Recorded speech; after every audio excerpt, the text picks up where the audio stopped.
أما بعد فأعوذ بالله من الشيطان الرجيم بسم الله الرحمن الرحيم ألم تر إلى الذين يزعمون أنهم آمنوا بما أنزل إليك وما أنزل من قبلك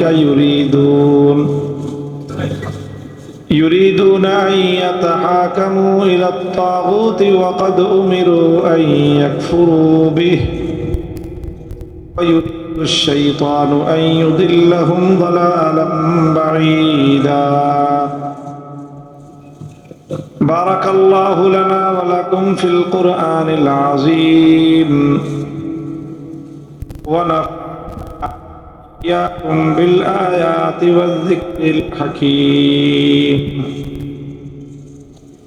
اللهم صل على محمد وعلى آل محمد كما صليت على إبراهيم وعلى آل إبراهيم إنك حميد مجيد اللهم بارك على محمد وعلى آل محمد كما على إبراهيم وعلى آل إبراهيم إنك حميد مجيد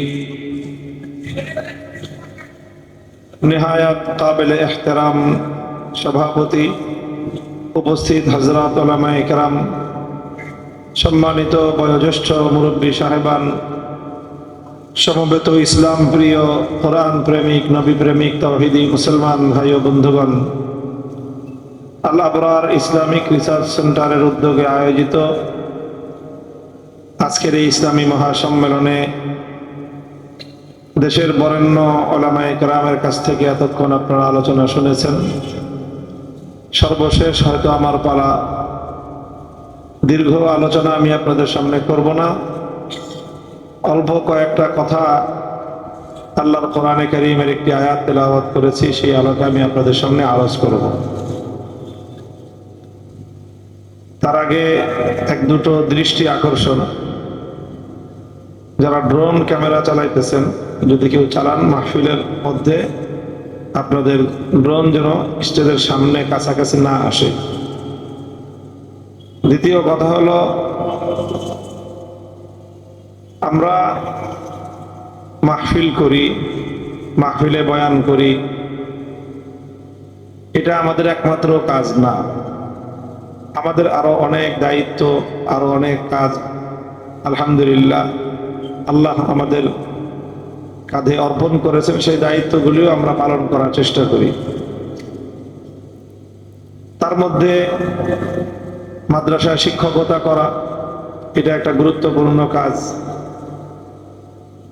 তারপরে যে কোনো অন্যায় ইসলাম বিরোধী অপতৎপরতার মোকাবেলায় মাঠে ময়দানে ভূমিকা পালন করা সম্মিলিতভাবে ইসলামের তাহাফুজের জন্য বিভিন্ন সময় বিভিন্ন কর্মসূচি পালন করা এটা আমাদের একটা কাজ সেই সাথে বাংলাদেশের রাষ্ট্র এবং রাজনীতিতে ইসলাম প্রতিষ্ঠা এবং ইসলামের বিধিবিধান শরীয়তের বিধান আল্লাহর বিধানকে বাস্তবায়ন করা এটাও আমাদের জীবনের অন্যতম গুরুত্বপূর্ণ একটা লক্ষ্য এবং এটা আমাদের একটা মৌলিক কাজ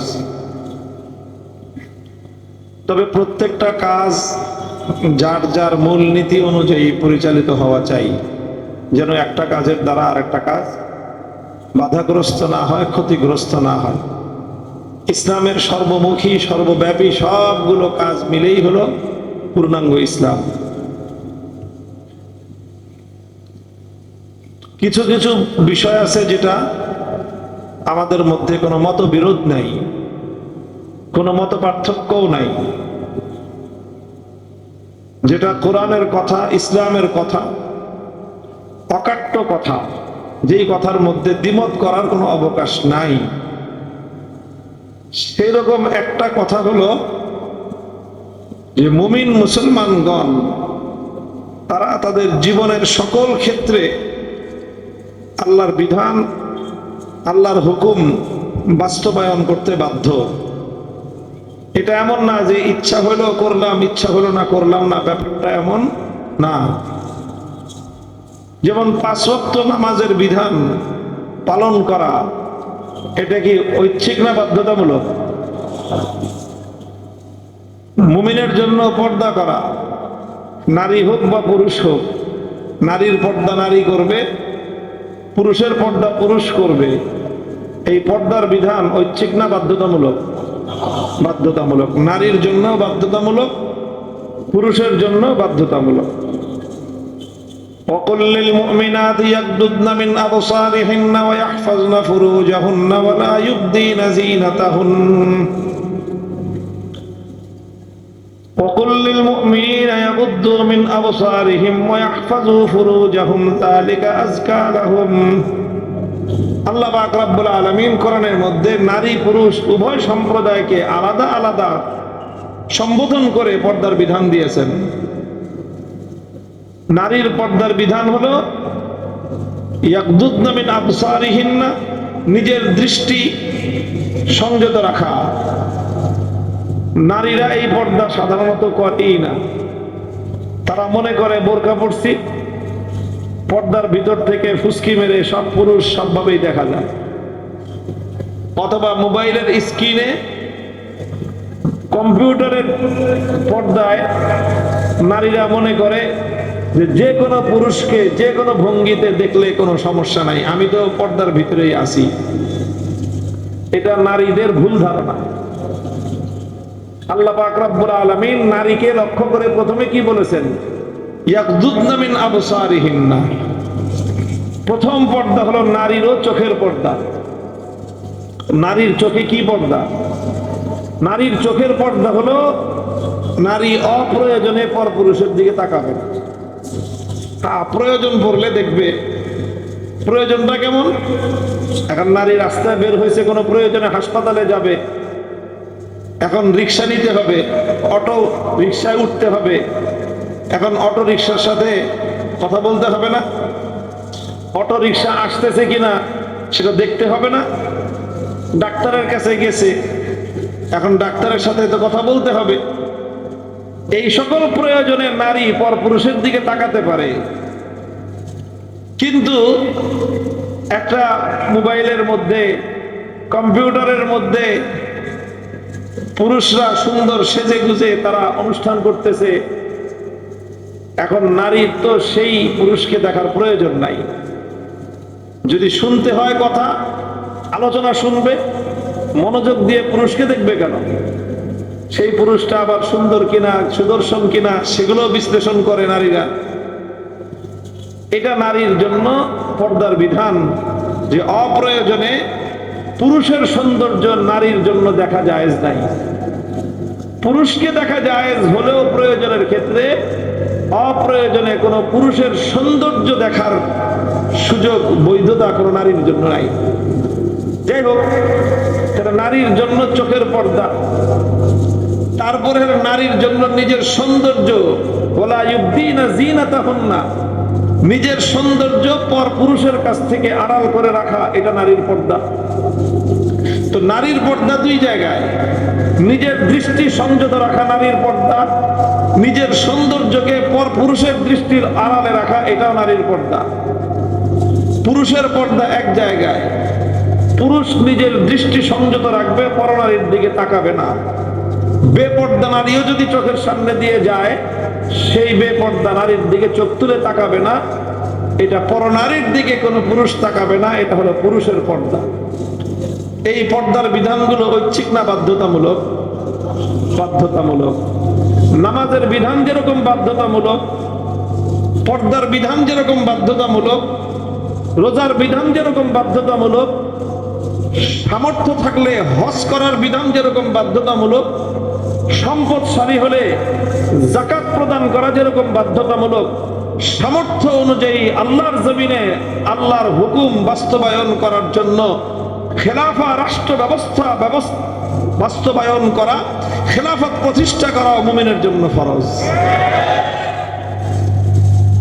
এই জন্য ইসলামী রাষ্ট্র ব্যবস্থা, ইসলামী শাসন ব্যবস্থা বাস্তবায়নের জন্য চেষ্টা করা, এটা মুমিন মাত্রই তার ঈমানী দায়িত্ব এবং কর্তব্য। এটার ব্যাপারে কোনো দ্বিমতের কোনো অবকাশ নাই। আল্লাহর বিধান যেটা রাষ্ট্রের সাথে সংশ্লিষ্ট সেটা রাষ্ট্রে বাস্তবায়ন করা ফরজ। আল্লাহর বিধান যেটা আদালতের সাথে সম্পৃক্ত, সেই আদালতে বিচার ব্যবস্থায় আল্লাহর বিধান অনুযায়ী বিচার বাস্তবায়ন করা, এটাও মুমিনের জন্য ফরজ। কাজেই ইসলামী রাষ্ট্র ব্যবস্থার চেষ্টা চালানো, ইসলামী হুকুমত প্রতিষ্ঠার চেষ্টা চালানো সকল মুমিনের জন্য বাধ্যতামূলক, এটা ঐচ্ছিক না। কাজেই যে কোনো নামে, আদর্শের নামে, মানবাধিকারের নামে, গণতন্ত্রের নামে, যে কোনো কিছুর নামে, ধর্মনিরপেক্ষতার নামে, সংবিধানের দোহাই দিয়ে যে কোনো নামে আল্লাহর জমিনে ইসলামী রাষ্ট্র প্রতিষ্ঠার চেষ্টা করার যারা বিরুদ্ধাচরণ করবে, তারা মুসলমানের দুশমন, ঈমানের দুশমন, জানের দুশমন। তারা এই জাতীয় অভিমত যারা রাখে, এরকম দর্শন যারা পোষণ করে, এরকম রাজনৈতিক দর্শন যারা অনুসরণ করে, তাদের সঙ্গে কোনো ঈমানদারের সম্পর্ক থাকতে পারে না। আওয়ামী লীগের সাথে আমাদের প্রধান শত্রুতা এই জায়গায়, প্রধান শত্রুতা এই জায়গায়। রাগ ঢাকের কোনো বিষয় না, কোনো গোপন তথ্য না, ওপেন কথা। দেখেন, আমি এই আলোচনাটা করতেছি, পূর্ণ আলোচনায় মূল কথা, ওয়াজ মাহফিলের মঞ্চে দলীয় রাজনীতির কোনো কথা বলাকে আমি সমর্থন করি না। এমনকি আমার দলের রাজনীতির কথাও আমি কোনো ওয়াজ মাহফিলের মঞ্চে, ঐক্যবদ্ধ কোনো মঞ্চে আমি আমার রাজনৈতিক দলীয় কোনো কথা বলাটা পছন্দ করি না। এমনকি সুনির্দিষ্ট কোনো দলের বিরুদ্ধে কোনো কথা বলা আমি পছন্দ করি না। বলবেন তাহলে আওয়ামী লীগের নাম নিয়ে যে কথা বললেন, হ্যাঁ, এই জায়গাটাই হলো কথা। যে কোনো দল, যে কোনো ব্যক্তি যখন সরাসরি ইসলামের কোনো বিধানের বিপক্ষে দাঁড়াবে, তখন তার বিরুদ্ধে